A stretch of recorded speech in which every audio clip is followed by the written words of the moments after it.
The pandemic drastically changed how governing bodies conduct meetings. In Tennessee, these boards can meet electronically under an executive order by the governor, but what happens once the pandemic is over? Kaylin Cluck spoke with the Tennessee Coalition for Open Government today on why they're keeping a close eye on bills moving through the state legislature. She joins us now live from our Kingsport newsroom with more.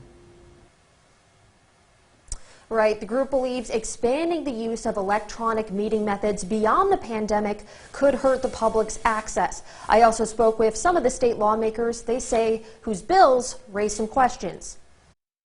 COVID-19 moved many local government meetings online to limit in-person attendance. Some have gone really well, some have not gone really well. Sometimes the public can't hear, they can't see.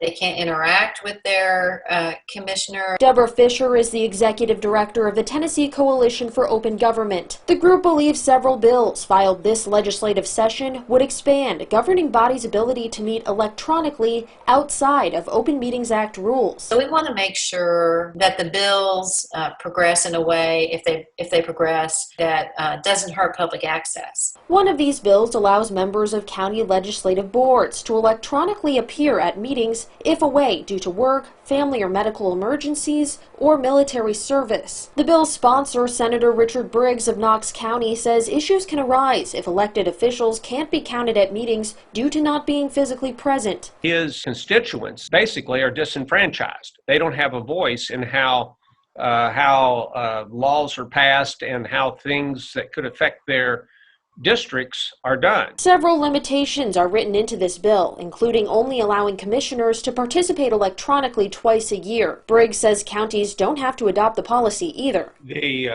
elected bodies are not required to do this. We're just giving them state authorization to do that. But with the other bills, TCOG says expand electronic participation at meetings, Fisher says there's a need for a consistent standard of quality for all types of boards. That have to do with audibility, that address a lot of the issues that we've seen. We do think it needs a comprehensive look.